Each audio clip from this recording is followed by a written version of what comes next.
programme de Magique Maman TV ce mois-ci, comment aménager la chambre de bébé pour un sommeil apaisé, la chronique de Sandy et les astuces des mamans pour que bébé s'endorme, le point de Sophie Guillaume, sage-femme, sur le sommeil de la femme enceinte. Bonjour et bienvenue sur Magique Maman Télé. Quelle plus belle occasion que cette journée du sommeil du 18 mars pour vous livrer les clés d'un sommeil apaisé pour vous et votre famille. Et surtout, quel plus beau rêve pour une maman que d'offrir à son petit des nuits apaisées. Pour plonger bébé dans les bras de Morphée, nous vous avons concocté une visite guidée très particulière de sa chambre à coucher. Reportage.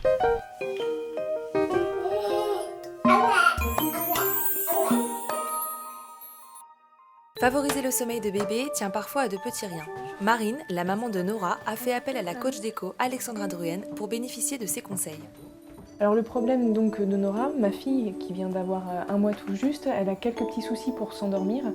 Donc on se posait la question de savoir ce qui lui manquait, s'il fallait rajouter des choses, des objets ou bouger un petit peu les meubles. Je vais vous montrer la chambre. D'accord, avec plaisir.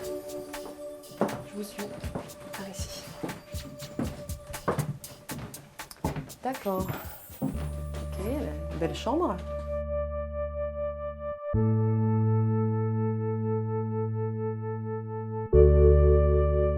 Par rapport à votre pièce, moi spontanément en entrant, cette grande armoire qui bloque un petit peu la vue vers l'extérieur, qui est assez imposante, un petit peu lourde, je l'aurais positionnée sur ce pan de mur là, ce qui fait qu'en entrant dans la chambre, la vue serait plus ouverte, plus dégagée. Si vous positionnez le lit de Nora sur ce pan de mur là, la petite déjà, elle aura une vue sur la personne qui rentre, donc elle n'a pas un effet de surprise comme elle pourrait l'avoir peut-être un peu plus là. Elle aura peut-être un peu moins aussi de sentiment d'écrasement par rapport à cette armoire qui est assez imposante et qui naturellement trouvera une place peut-être plus discrète ici. Après sur les couleurs, vous avez déjà une couleur qui est totalement adaptée en fait pour favoriser le sommeil d'un tout petit. Tout ce qui est pastel doux, c'est forcément quelque chose qu'on préconise. Et puis le bleu, c'est vraiment la couleur du sommeil. Si le lit est positionné ici, il faudrait peut-être lui prévoir sur ce pan de mur là justement, des rangements adaptés, donc assez bas, toujours pareil pour ne pas étouffer l'espace. Et pourquoi pas au sol, disposer aussi des tapis ronds, tout ce qui est forme ronde. Voilà, tout ça c'est de créer au maximum un cocon. C'est important aussi, là je vois que Nora en a pas encore, tout ce qui est mobile, ça peut être quelque chose aussi d'assez écrasant pour un tout petit. Des fois on a le mauvais réflexe de le mettre assez proche du visage. Si vous dormez avec quelque chose de pesant au-dessus de vous, au-dessus de la tête en permanence, au final ça peut être quelque chose d'un petit peu angoissant. Donc si par hasard vous en mettez un ou le positionnez plutôt au plafond et surtout que ça soit décentré, que ce soit plutôt au niveau de son corps, plus qu'au niveau de sa tête. Je vois que vous avez des étoiles phosphorescentes, c'est peut-être quelque chose qui pourrait aussi la gêner la nuit quand elle se réveille. À cet âge-là, c'est pas forcément préconisé. S'il est dans le noir complet, c'est pas plus mal pour elle, pour son sommeil. Alors voilà Marine, par rapport à ce que je vous disais tout à l'heure quand on était dans la chambre de Nora, ce que je vous propose donc c'est de déporter la grande armoire sur ce pan de mur là. Vous voyez qu'elle a largement la place de rentrer. Ici une zone rangement bas. Ça l'aidera à investir encore plus sa chambre et à se sentir bien, ça sera son lieu à elle. Donc le lit, je le mettrai plutôt à la perpendiculaire, déjà pour avoir cette espèce de protection, ce mur en tête de lit au niveau de la tête.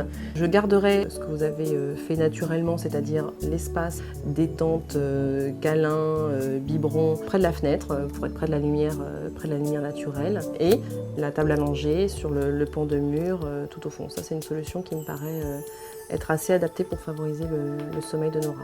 Merci de tous ces conseils. On essaiera effectivement d'en tenir compte. De rien, avec plaisir.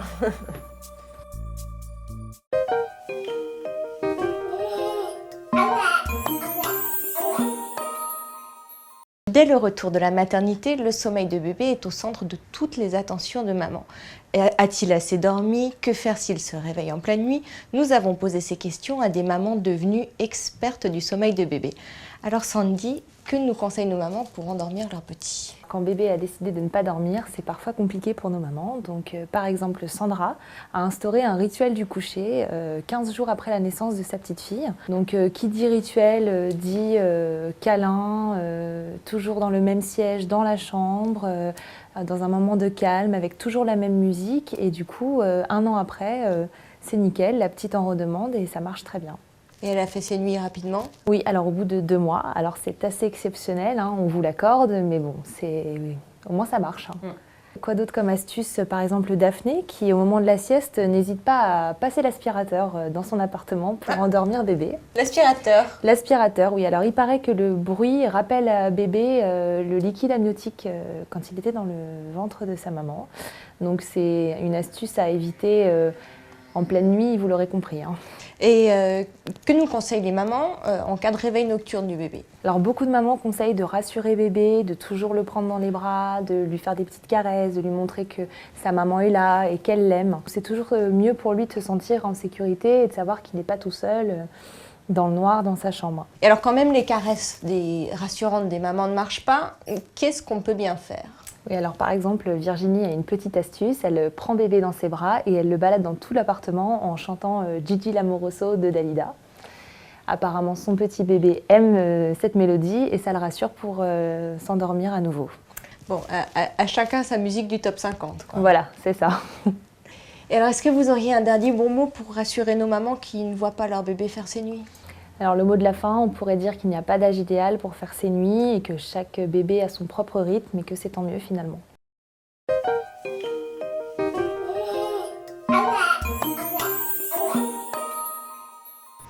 Mais bébé n'est pas le seul à avoir des nuits mouvementées. La femme enceinte, elle aussi, connaît des troubles du sommeil. Nous faisons aujourd'hui le point avec Sophie Guillaume, sage-femme. Alors bonjour Sophie Guillaume. Bonjour Véronique. Est-ce que pour commencer, vous pourriez nous expliquer comment évolue le sommeil de la femme enceinte? Le sommeil au cours de la grossesse, 3 phases. Premier trimestre, on est envahi par le sommeil, donc écouter son corps, se reposer. Deuxième trimestre, tout va bien.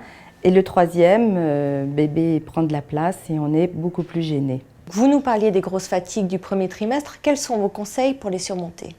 Je crois que pour le premier trimestre, c'est écouter son corps et accepter de dormir un petit peu plus. Il n'y a pas de recette miracle.